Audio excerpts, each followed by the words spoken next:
혹시 이런 고민 한 번쯤 해보지 않으셨나요?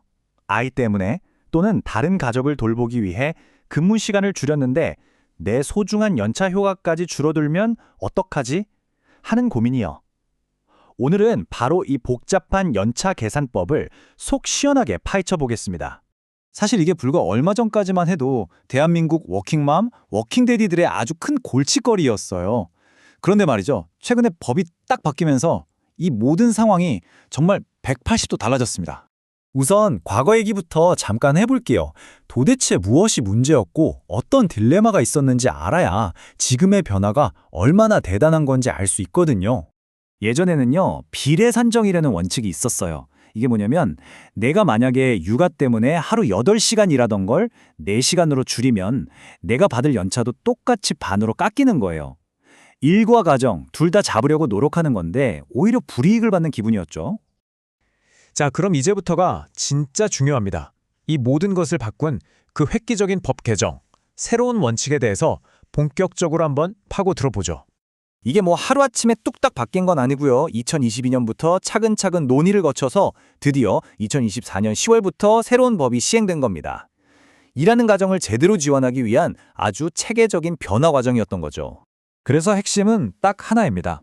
기존의 비례 산정 방식이 폐지되고 출근 간주라는 완전히 새로운 원칙이 도입됐다는 거. 패러다임이 바뀐 거예요. 출근 간주. 말이 조금 어렵죠? 쉽게 말해서 이겁니다. 내가 실제로 하루에 4시간만 일했더라도 연차를 계산할 때만큼은 이 사람은 8시간 전부 출근한 걸로 쳐주자라고 법이 인정해주는 거예요.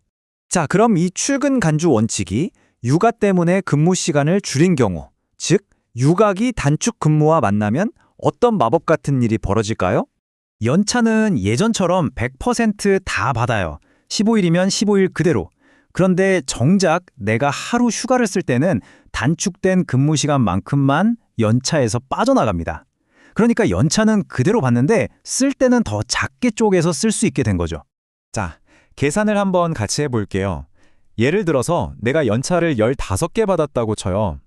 보통 하루 8시간 근무니까 이걸 시간으로 바꾸면 총 120시간의 유급 휴가가 생긴 셈이죠. 보세요. 이게 바로 그 노나운 결과입니다.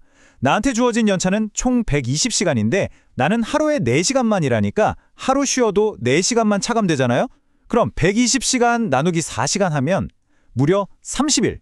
30일을 쉴 수 있게 되는 거예요. 사실상 휴가가 2배로 늘어나는 마법이죠. 그런데 여기서 잠깐 멈춰야 합니다. 임신기간 중에 근무 시간을 단축한 경우는요, 계산법이 완전히 달라요. 여기에 아주 중요하고 결정적인 차이점이 있습니다. 연차를 받는 건 똑같아요. 100% 다 받는 건 똑같은데 쓸 때, 즉 차감될 때가 다릅니다. 육아기 단축은 내가 일하는 4시간만 차감됐잖아요. 근데 임신기 단축은 하루 쉬면 그냥 8시간이 통째로 차감돼요. 아니, 왜 이렇게 다를까요? 그 이유가 뭐냐면요. 임신기 단축 근무는 법적으로 임금을 깎을 수가 없어요. 즉, 2시간 덜 일해도 월급은 그대로 받는다는 거죠.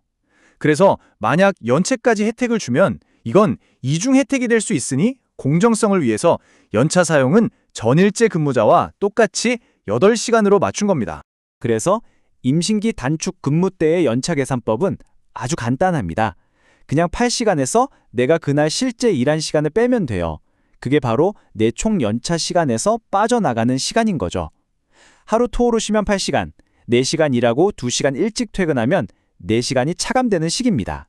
자, 지금까지 좀 복잡했죠? 그래서 이 모든 내용을 한번 싹 정리해봤습니다.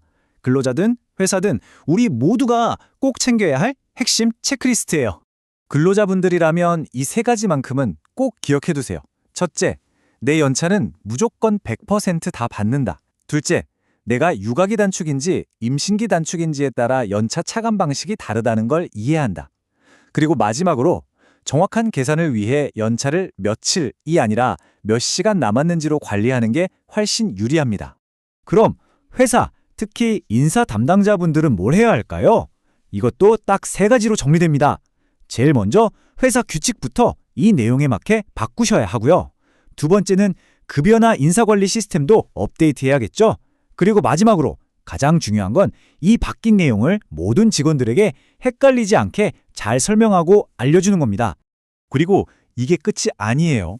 이런 제도는 앞으로 계속해서 더 좋아질 겁니다. 2025년, 2026년이 되면 보호 대상이 되는 자녀의 나이도 올라가고 기간도 늘어날 예정이거든요. 전반적인 흐름 자체가 일과 삶의 균형을 더 폭넓게 지원하는 방향으로 가고 있는 거죠. 이런 큰 변화를 보면서 마지막으로 이런 생각이 듭니다. 일과 가정이 함께 갈 수 있도록 일터의 개념 자체가 바뀌고 있는 지금, 과연 우리 앞에 놓인 다음 단계의 혁신은 또 어떤 모습일까요? 여러분의 생각은 어떠신가요?